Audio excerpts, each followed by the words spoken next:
بسم الله الرحمن الرحيم. هل أتاك حديث الغاشية؟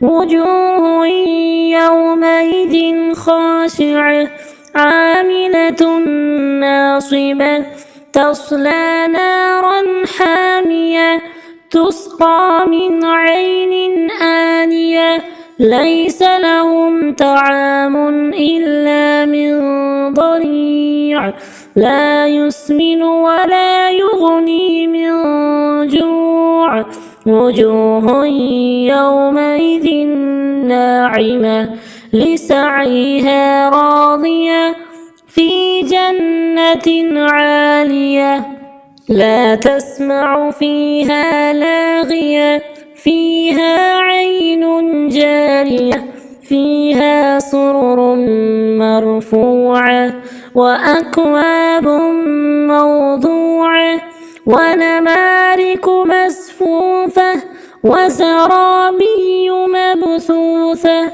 أفلا ينظرون إلى الإبل كيف خلقت وإلى السماء كيف رفعت وإلى الجبال كيف نصبت وإلى الأرض كيف سطحت فذكر إنما أنت مذكر لست عليهم بمسيطر إلا من تولى وكفر فيعذبه الله العذاب الأكبر إن إلينا إيابهم ثم إن علينا حسابهم.